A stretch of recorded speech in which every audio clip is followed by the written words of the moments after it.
No caso de Mateus, há uma ênfase importante, e eu quero ler com os irmãos. Mateus capítulo 28, nós vamos ler do verso 1 ao verso 10, que diz assim: Depois do sábado, ao nascer do primeiro dia da semana, Maria Madalena e a outra Maria foram ver o sepulcro. Houve um grande terremoto, pois um anjo desceu do céu, chegou, removeu a pedra e assentou-se sobre ela. A sua aparência era como um relâmpago, e a sua roupa branca como a neve. Os guardas tremeram de medo dele e ficaram como que mortos. O anjo, porém, dirigindo-se às mulheres, disse: Não tenhais medo, pois eu sei que procurais Jesus, que foi crucificado.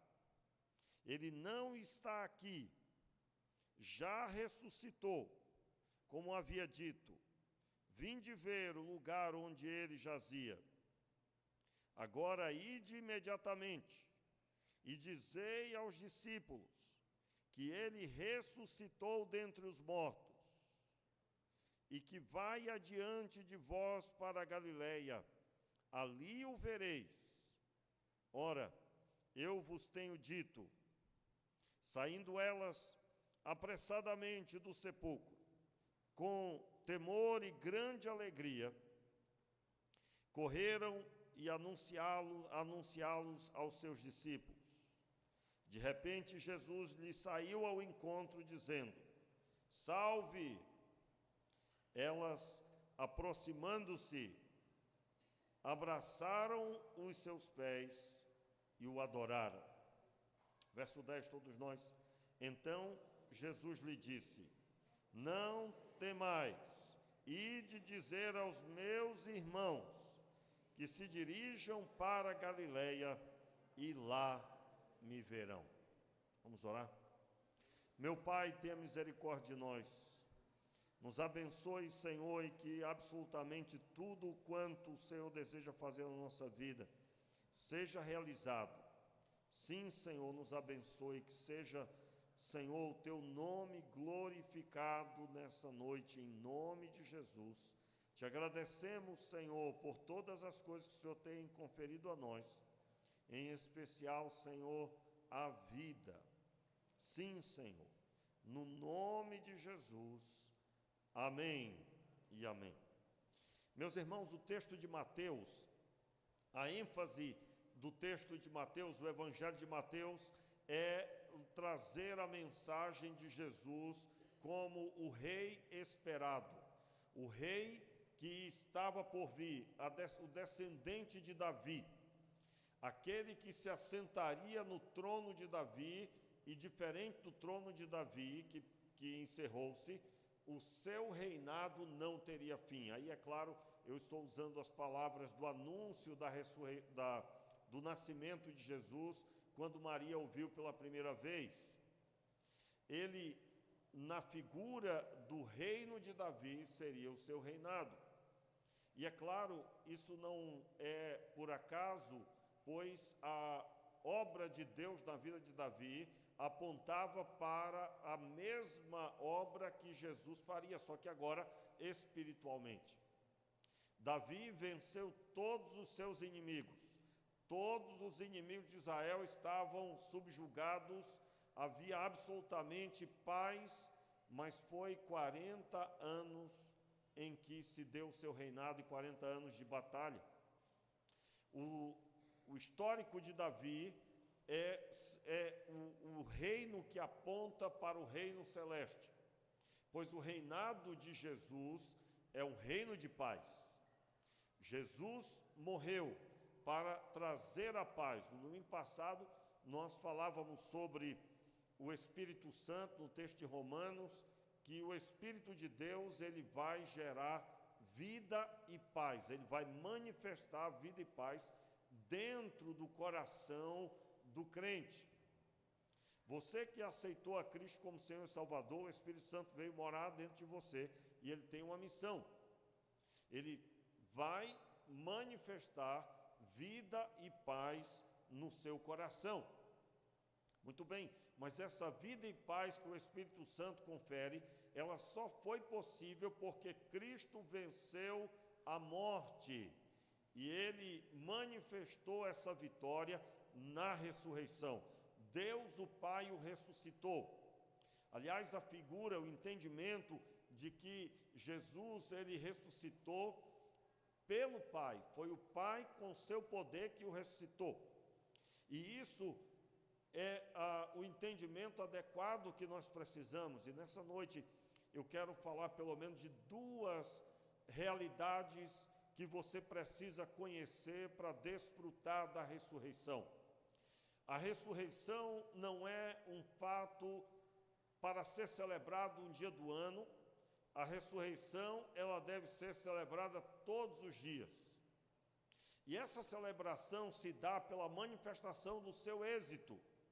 Todas as vezes que você se aproxima do Senhor, todas as vezes que você fala com Deus, você está fazendo isso porque Cristo ressuscitou. Portanto, a celebração da ressurreição é algo feito todos os dias, ainda que você não fale da ressurreição. Mas o fato de estar na presença de Deus é obra da ressurreição. Mas a ênfase dessa vitória é a cruz. Por isso que nós temos aqui no fundo a cruz e temos um entendimento claro de que, ainda que falamos hoje da ressurreição, porque hoje é domingo, não é? Jesus ressuscitou o terceiro dia. E o entendimento de 3 dias, às vezes nem todo mundo percebe, mas o entendimento de 3 dias, quando nós falamos 3 dias na nossa linguagem, nós usamos sempre as 24 horas. E, portanto, quando olhamos algum fato que aconteceu sexta-feira, utilizarmos no nosso entendimento que Jesus ressuscitou ao terceiro dia, é algo bem complicado para a nossa cultura que utiliza 24 horas para listar um dia. Na cultura de Israel e até hoje, o primeiro dia, quando Jesus morreu, na sexta-feira, ele se encerrou às 6 horas, ou às 5 horas para outros. O dia se encerrou ali. O primeiro dia, sexta-feira, Jesus foi julgado e foi crucificado na sexta-feira. Ele foi sepultado e rapidamente sepultado. O texto declara então que ele passa o sábado todo no sepulcro. Ele está ali, na linguagem nossa, enterrado. Ele foi sepultado em uma caverna, posto uma pedra sobre ela, sobre a entrada. E o texto declara então que ao terceiro dia ele ressuscitou. Nós encontramos essa citação em algumas passagens da Bíblia, dando essa listagem. Porém, o entendimento de terceiro dia, por quê? Porque o terceiro dia, ele se encerra sempre às 6 horas. E pela madrugada, já começa um novo dia. Quando nós observamos que o texto da palavra traz essa informação, nós precisamos perceber que o texto de Mateus, ele destaca algumas coisas bem importantes. Dentre elas, primeiro, que elas foram no primeiro dia, as mulheres, o texto narra 2 delas, e depois, quando começa o texto se desenvolver, a passagem narra um anjo que desce do céu e ele retira a pedra sozinho e ele se assenta nela. Há um destaque para a vestimenta, era branca, muito mais do que a neve. E também há um destaque para a sua pessoa, a sua aparência era como de um relâmpago. Vê se dá para entender isso. Não dá para entender, né? O relâmpago a gente vê muito fácil, muito rápido.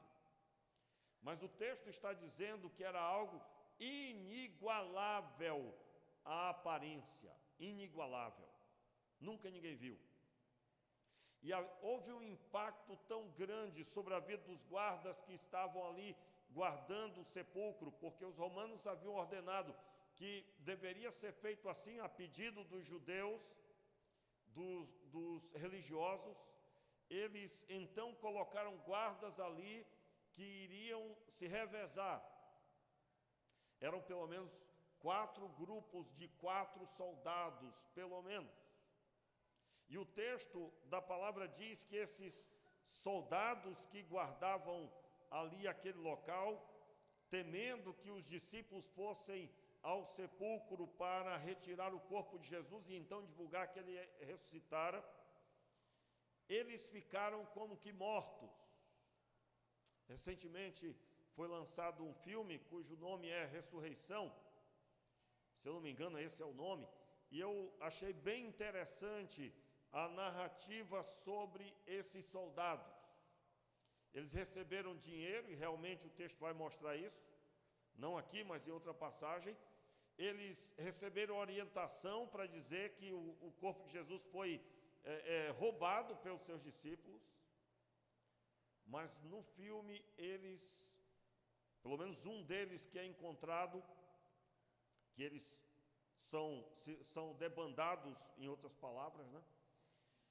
E um deles que é encontrado por alguém que estava fazendo uma pesquisa, uma investigação a respeito, ele, quando vai falar desse assunto, ele volta a ficar fora de si. Mas a parte é apenas um vislumbre do que realmente aconteceu. Para pensar, esses soldados, eles temeram grandemente. O verso 4 diz: os guardas tremeram de medo, e eles ficaram como que mortos. Como é que seria uma pessoa como que morta?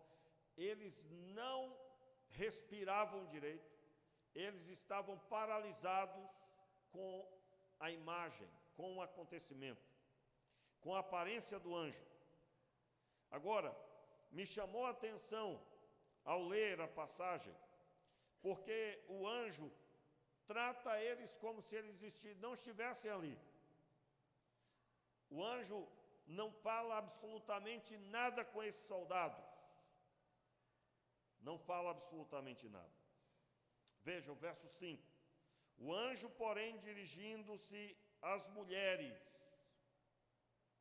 disse, ele não se refere, ele não trata desses soldados, provavelmente porque eles eram, no entendimento dos textos anteriores, os soldados zombaram de Jesus. Os soldados, em sua grande maioria absoluta, somente o centurião no final reconhece que Jesus é o Filho de Deus. Por quê? Porque ele contemplou Jesus decidindo a hora da sua morte. Você já conhece o texto.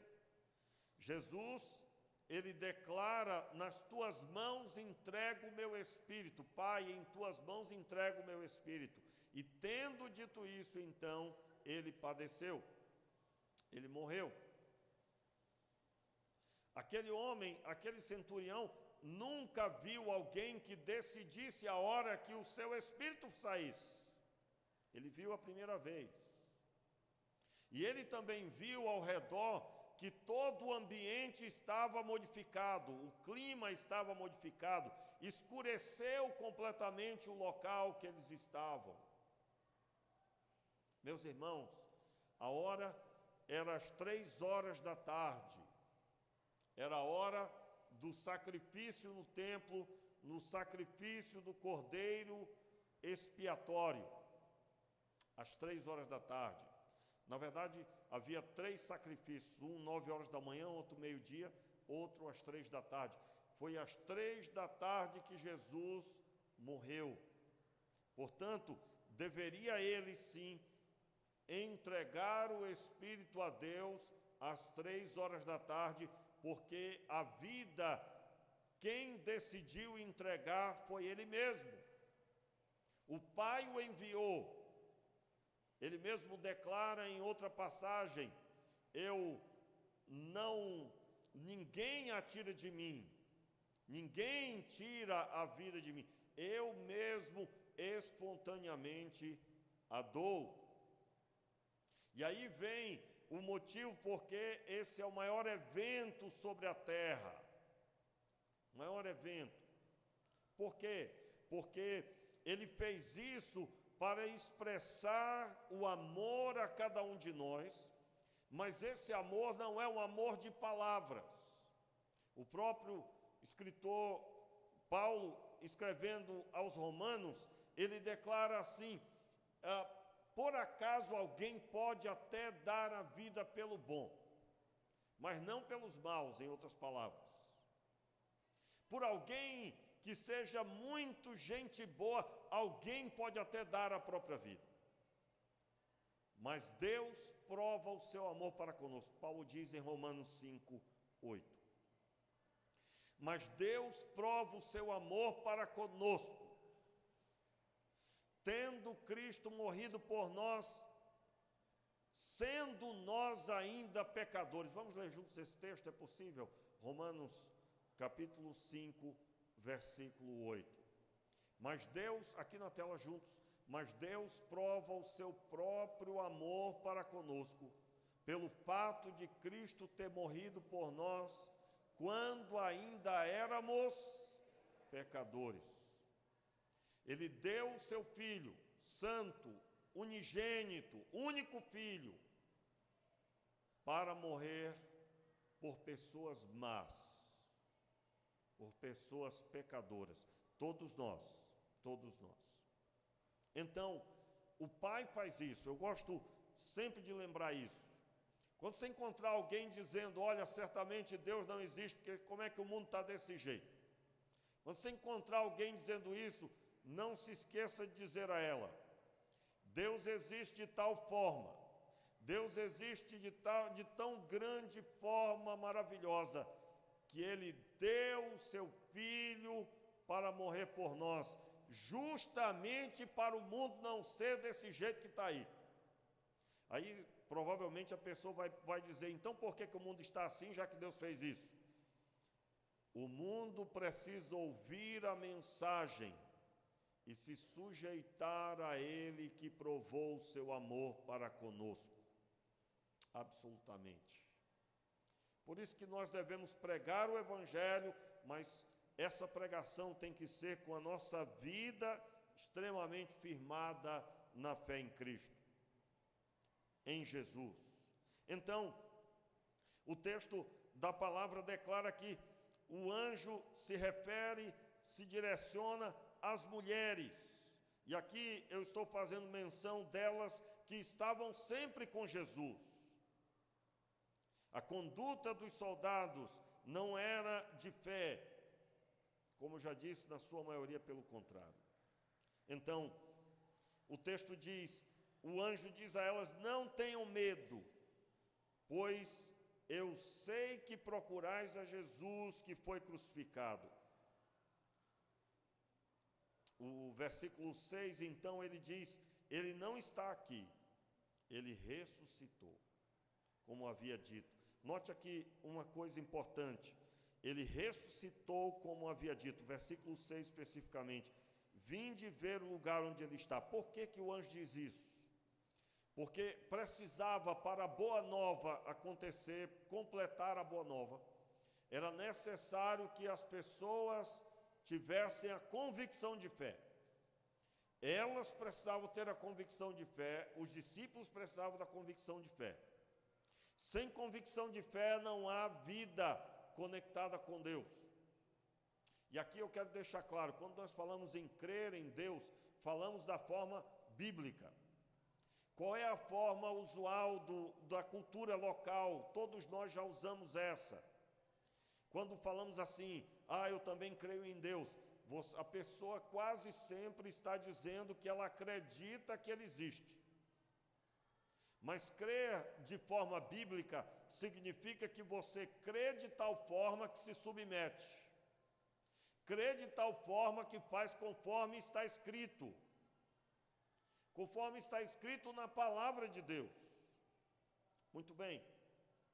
Qual, então, deve ser a primeira realidade que eu preciso ter muito clara na minha vida, é o efeito da ressurreição. O que a ressurreição nos conferiu? Meus irmãos, a ressurreição é a garantia de que nós podemos morrer, sim, mas nós vamos ressuscitar como Ele ressuscitou. E para isso eu quero ler com você o texto de 1 Tessalonicenses. 1 Tessalonicenses, é possível projetarmos 1 Tessalonicenses? 1 Tessalonicenses, logo aí, no capítulo 4, versículo 13.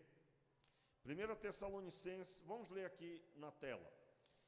O texto começa no verso 13, dizendo: irmãos, não queremos que vocês ignorem a verdade a respeito dos que dormem. Dormem aqui é os mortos, né? Para que não fiquem tristes como os demais que não têm esperança. Pois, se cremos que Jesus morreu e ressuscitou, note aí, morreu e ressuscitou, assim também Deus, mediante Jesus, trará na companhia dele os que dormem. E pela palavra do Senhor ainda lhes declaramos o seguinte: nós, os vivos, os que ficarmos até a vinda do Senhor, de modo nenhum precederemos os que dormem. Porque o Senhor mesmo, dado a sua palavra de ordem, ouvida a voz do arcanjo e ressoada a trombeta de Deus, descerá dos céus. Os mortos em Cristo ressuscitarão primeiro. Depois nós, repita, depois nós, os vivos, os que ficarmos, seremos arrebatados juntamente com eles entre as nuvens, para o encontro do Senhor nos ares. E assim estaremos para sempre com o Senhor. Mas voltando aí um versículo, volte para o verso 16, versículo 16. Porque o Senhor mesmo, dado a sua palavra de ordem, ouvida a voz do arcanjo e ressoada a trombeta de Deus, note aqui, ressoada a trombeta de Deus, o texto dá entendimento como se o grande clangor de trombeta, como dizem outras traduções, na minha, por exemplo, grande clangor de trombeta. Aqui o texto Nova NAA diz trombeta de Deus, ressoada a trombeta de Deus, descerá do céu, os mortos em Cristo ressuscitarão primeiro. Em outras palavras, assim como Cristo ressuscitou, todos os que morreram crendo biblicamente em Jesus ressuscitarão primeiro, ou seja, os que ficarem vivos naquele dia, pode ser daqui a pouco, pode ser hoje meia-noite, pode ser amanhã de manhã, não se sabe o dia nem a hora, mas o texto declara que na hora que o Senhor Jesus vier em sua glória, Ele retornar, então os mortos ressuscitarão primeiro. E eles ressuscitarão não como os filmes narram, pessoas que permanecem depois que morrem, permanecem ainda vivas, não daquela forma absolutamente. Isso é pura ficção e pura história. Nós estamos falando de pessoas com um novo corpo, ressuscitadas na mesma figura de que Jesus foi ressuscitado. No começo do texto nós encontramos que essa palavra de Paulo, ele declara no verso 13, que essa palavra que nós acabamos de ler, o objetivo é consolar os crentes, para que eles saibam que no grande dia do Senhor será um glorioso dia, aonde a ressurreição de Jesus, ela se manifestará multiplicadamente, mediante a ressurreição de bilhões de pessoas. Eu quero repetir, meu irmão. Aquilo que foi feito, não havia homem vendo a ressurreição. Eles viram Jesus já ressuscitado. Maria, as demais mulheres, os discípulos, viram ele ressuscitado. Naquele dia haverá a manifestação da ressurreição, mas agora multiplicada por bilhões e bilhões de ressurreições. Você imagina isso acontecendo? A ressurreição de Jesus, ela traz ao nosso coração esperança. Sentimos a dor da morte quando perdemos alguém, mas sabemos que um dia todos eles que morreram em Cristo, que dormiram em Cristo, ressuscitarão. Muito bem, retornando para o texto de Mateus 28, note, há uma outra informação importante com a ressurreição. Após a ressurreição, Jesus agora, ele está com todo o poder no céu e na terra. É o que ele mesmo disse no capítulo 28 ainda, agora acompanhe o versículo 18. Jesus está dando as últimas instruções aos discípulos. E o texto diz assim, capítulo 28 de Mateus, versículo 18. Chegando-se Jesus, falou-lhes dizendo, é-me dado todo o poder no céu e na terra. Todo o poder no céu e na terra. Portanto, ide e fazei discípulos de todos os povos, batizando-os em nome do Pai, do Filho e do Espírito Santo, ensinando-os a obedecer a todas as coisas que eu vos tenho mandado. E certamente, repita, e certamente estou convosco todos os dias até a consumação do século. Todos os dias, até a consumação do século. Qual é a consumação do século? É as palavras de Paulo que nós lemos em 1 Tessalonicenses. Jesus está fazendo menção disso. Ele está dizendo, eu estarei com vocês todos os dias até a história se encerrar. A história começou com ele. E a história se encerrará sob a voz dele. Por isso que Jesus é chamado de o Alfa e o Ômega. Ele é o princípio e ele é o fim. Todos nós sabemos, não é? Lá na criação está o nome de Deus manifesto. No princípio criou Deus os céus e a terra.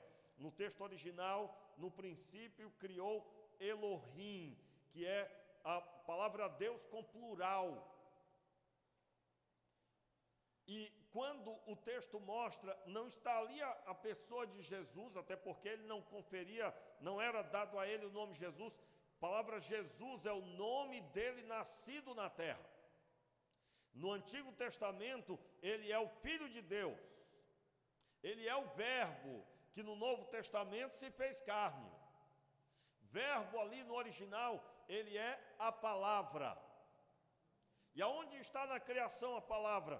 Está exatamente na voz que ecoou.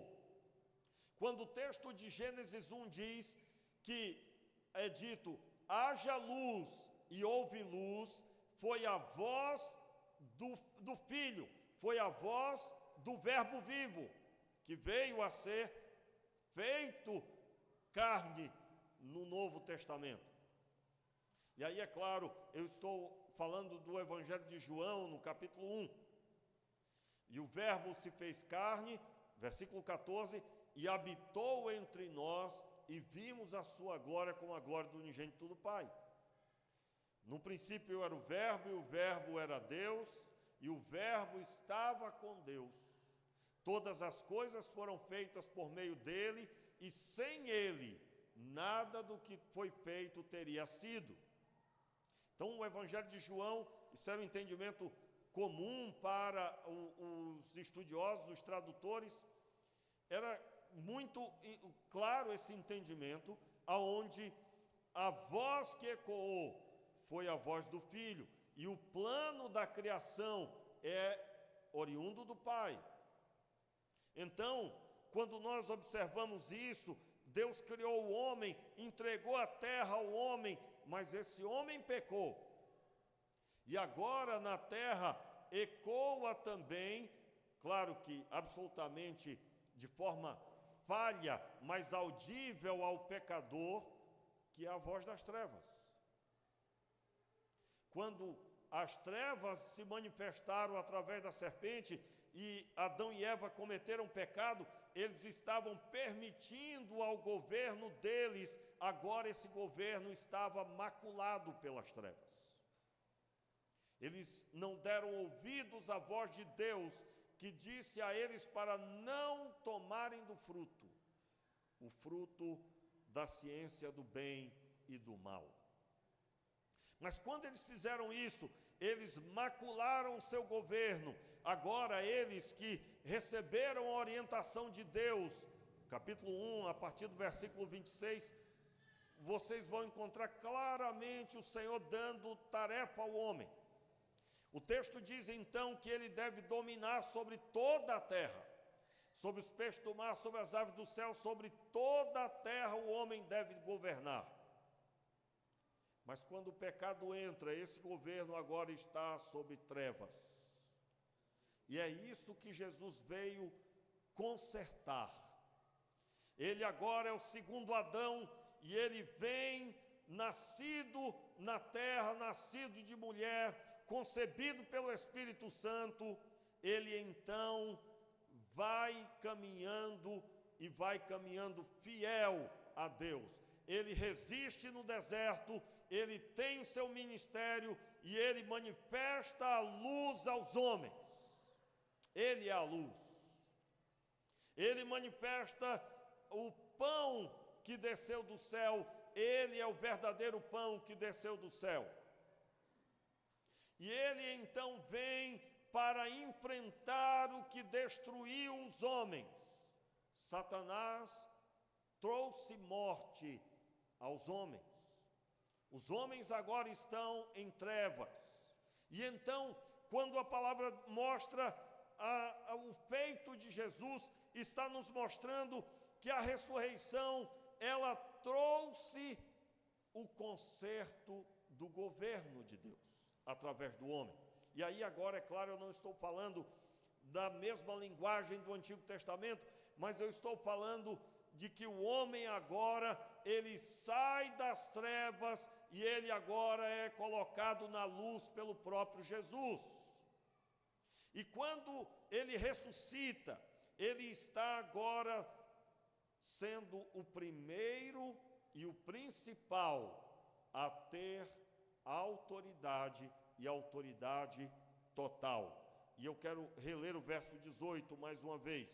Chegando-se Jesus, falou-lhes dizendo: é-me dado todo o poder no céu e na terra. Note, essa fala de Jesus lembra um pouco as palavras de Deus para Adão e Eva, sobre eles governarem sobre toda a terra, e era dado a eles total autoridade. Agora, essa autoridade, ela foi restaurada, porque Jesus veio, ele enfrentou a morte, morreu, mas ele tinha legitimidade para ser ressuscitado pelo Pai, porque ele não pecou.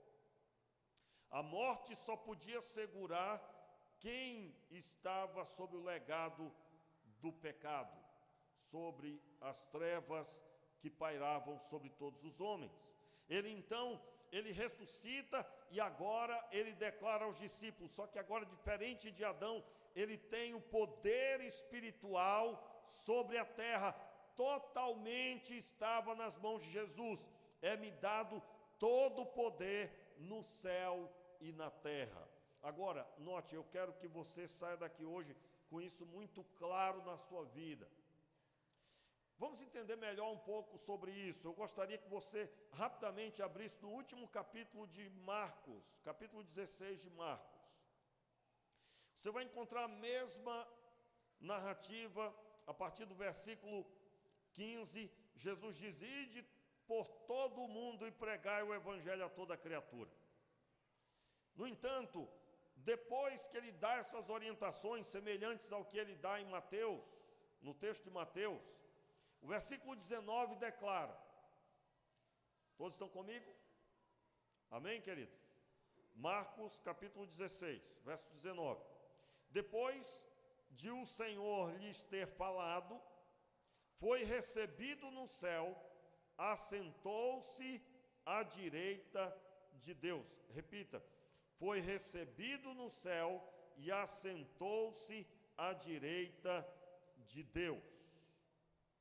E aí o texto segue no verso 20, dizendo, então os discípulos partiram e pregaram por toda a parte, cooperando com eles o Senhor, note, cooperando com eles o Senhor e confirmando as suas palavras por meio de sinais que acompanhavam. Por meio de sinais que acompanhavam. Então, note, eu fiz questão de ler essa passagem, eu preciso que você visualize isso. O texto da palavra está dizendo que logo em seguida que Jesus deu a orientação, ele subiu ao céu, tá? Parte disso, mais detalhes você encontra no texto de Atos capítulo 1. Atos capítulo 1, depois de ele dar orientação aos discípulos, 2 anjos vêm e ele então sobe em uma nuvem, ele sobe aos céus, como que envolto ali por uma nuvem ou sendo levado por ela, mas ele sobe ao céu. E ali tem uma série de outros detalhes importantes, mas a minha ênfase aqui é que Jesus subiu ao céu para se assentar à direita de Deus.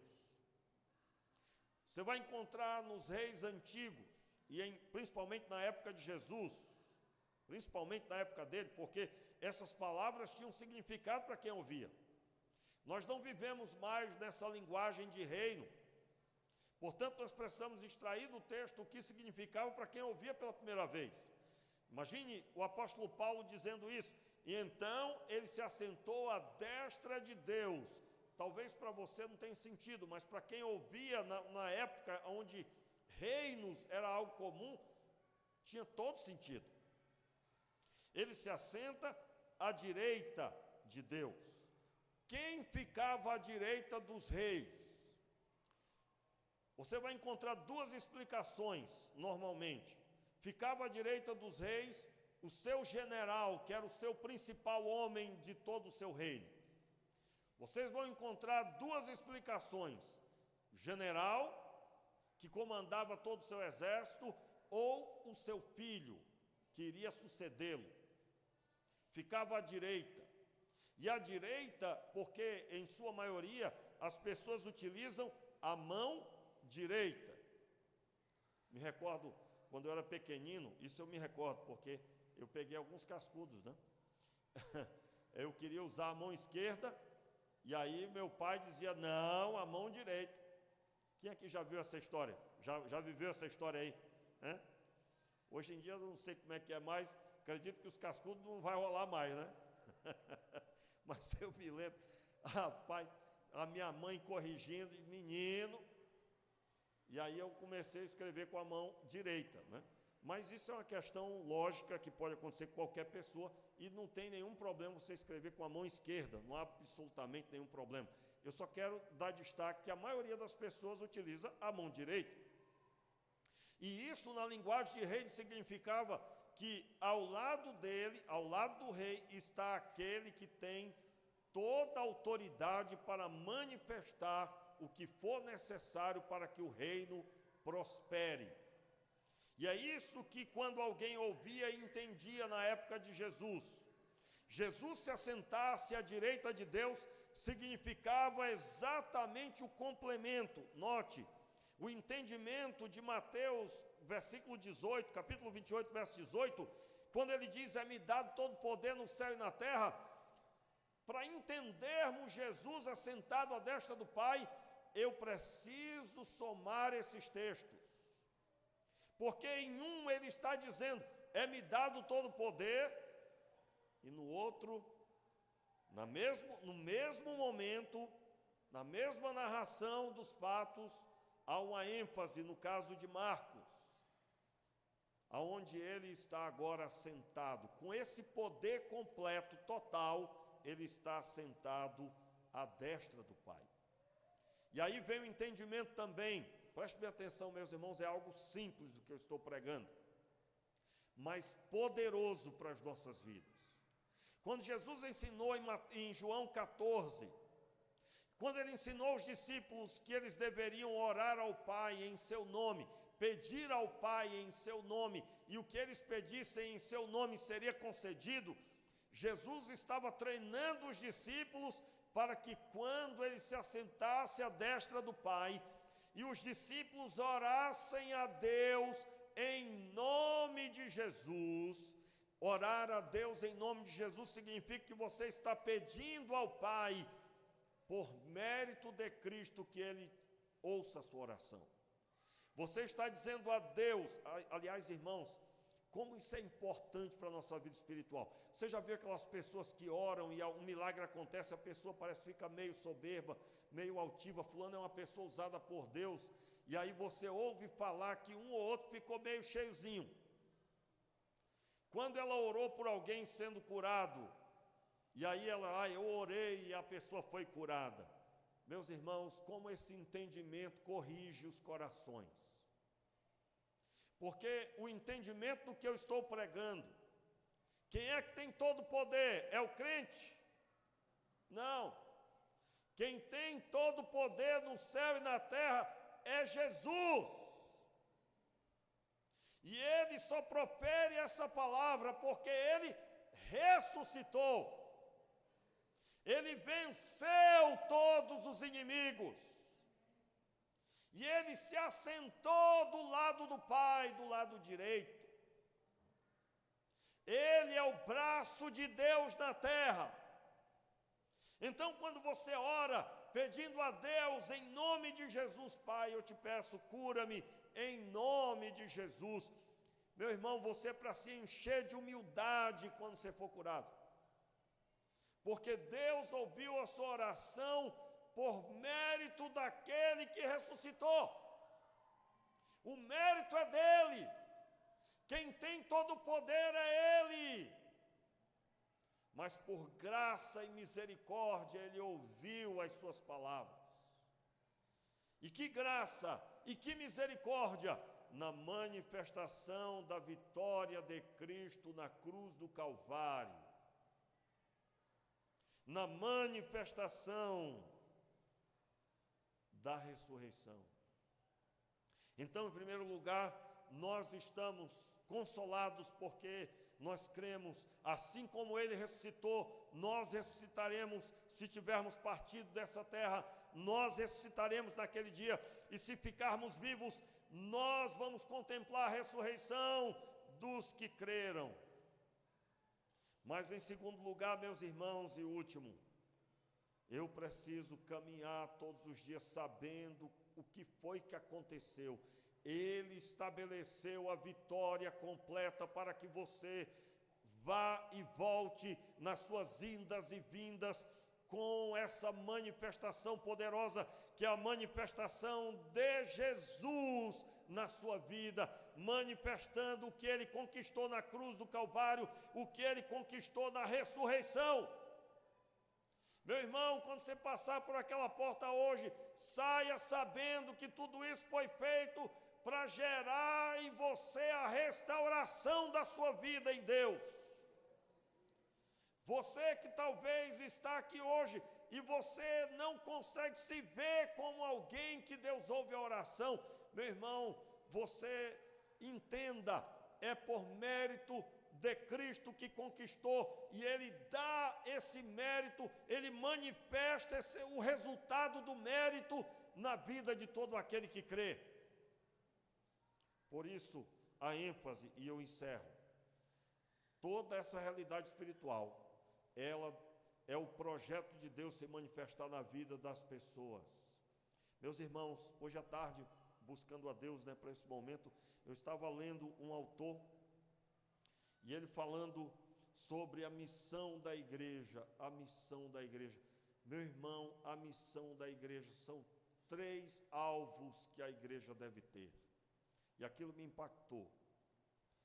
Em primeiro lugar, a igreja, ela deve se preocupar em adorar a Deus, em servir a Deus, em viver em santidade, obedecer a Deus, viver para a glória de Deus. E em segundo lugar, a igreja, ela existe para a edificação dos crentes. Sim, ela deve trabalhar para edificar os convertidos, discipular as pessoas que se convertem, edificá-las de alguma forma, claro, de alguma forma eu falo sobre as muitas possibilidades. Por exemplo, aqui na igreja temos o Ar Suave e separamos um momento para pregar a palavra de Deus. Grande parte das pessoas que vêm para o Ar Suave não é crente, não faz parte de alguma igreja. Então, seja através do esporte, seja pregando na rua, seja dando testemunho no trabalho, ali num pequeno momento rápido de intervalo do seu trabalho, alguém te perguntou algo sobre Deus, você deu um testemunho. Seja qual for o formato, o grande alvo de Deus é alcançar o pecador. E aí vem o terceiro alvo da igreja.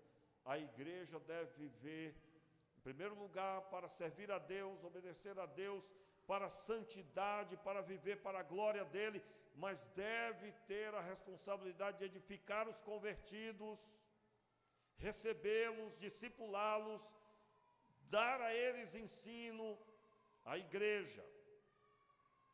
Mas a igreja também deve se voltar em direção e ir buscar os perdidos.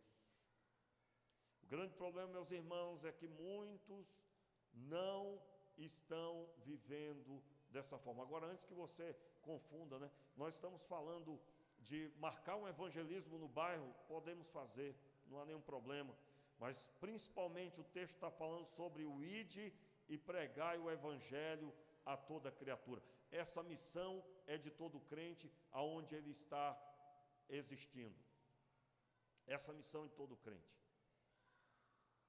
Essa missão é de todo convertido. Então, Cristo ressuscitou, Ele venceu, mas há uma multidão de pessoas que não sabem dessa mensagem. Que é isso, pastor? Só acho que existe. Eu, em toda a minha vida cristã, encontrei uma só pessoa que não conhecia Jesus, nunca tinha ouvido falar dele. Não tinha ouvido falar dela. Quando eu falei dela é porque eu ia falar de Maria, né? Aí, quando eu cheguei para pregar, a moça abriu o portão. Aí eu perguntei, nós estamos passando e tal, e eu fui explicando. Aí eu falei, nós estamos falando de Jesus, você gostaria de receber o estudo bíblico em sua casa? Aí a moça não entendeu nada, aí eu fiquei sem saber o que estava acontecendo. Aí eu perguntei para ela, você certamente já ouviu falar de Jesus? Ela disse, não, senhor. A senhora mora aqui há muito tempo? Não, eu cheguei faz alguns dias. Ela tinha vindo, irmãos, lá de dentro do mais longínquo lugar da Amazônia. E ela tinha sido enviada pelos familiares para a cidade. Era a primeira vez que ela estava em uma cidade. Primeira vez. E ela, deu para perceber, porque ela estava muito assustada, muito assim, acanhada, melhor dizendo. E eu comecei a perguntar, você nunca ouviu falar de Maria, a cruz? Você nunca viu um lugar, né, as igrejas Assembleia de Deus, irmãos, na Amazônia, você vai encontrar Coca-Cola lá no meio da Amazônia e vai encontrar a Assembleia de Deus. Aí eu disse para ela, nunca vi um lugar azul, aí, né, um templo azul, onde o pessoal canta. Não, senhor. Irmãos, ela nunca tinha ouvido a respeito de Jesus. E graças a Deus, nós pregamos o Evangelho, e eu perguntei a ela, você deseja entregar o seu coração a Jesus Cristo? E ela disse, sim, senhor. E então fizemos a oração, e nós tínhamos já a Bíblia conosco, e eu entreguei a Bíblia, a primeira Bíblia dela na mão dela. Isso marcou a minha vida. Voltei lá 3 dias depois, se eu não me engano, e ela já não estava mais. A proprietária da casa disse que ela não suportou a cidade, ela pediu para voltar. Queria voltar para aquele lugar. Irmãos, eu não sei onde era, mas eu sei que esse lugar recebeu uma Bíblia. e alguém que ouviu a respeito de Jesus. Eu quero chamar sua atenção, meu irmão, que a ressurreição, ela tem um objetivo: preparar o ambiente para você ter a presença de Deus com você. Quando Jesus disse: é-me dado todo poder no céu e na terra, o texto de Marcos declara que o Senhor cooperava com eles. Deus quer cooperar com você. E Ele fazia sinais através dos discípulos. Meu irmão, em nome de Jesus, a ressurreição tem como objetivo completar a obra para que o Evangelho seja o que o nome diz: boa nova, boa mensagem, boa notícia. Jesus Cristo ressuscitou, e Ele deu a você a esperança da ressurreição, e Ele deu a você a restauração da autoridade. Ele tirou você das trevas e colocou você na luz, aonde o Pai está. E eu quero convidar você à oração nesta hora. Fique de pé no seu lugar, feche os seus olhos, abra o seu coração e vamos orar. Primeiro, vamos orar para que você seja um instrumento nas mãos do Senhor, para que você pregue o Evangelho, para que você viva essa experiência os três alvos da igreja: viver em santidade, servir a Deus individualmente, mas trabalhar para a edificação dos outros crentes. E também, e posso dizer principalmente, alcançar outras pessoas. Feche os seus olhos, ore agora. Consagre a sua vida a Deus e declare: Senhor, eu vou viver essa realidade espiritual. Se você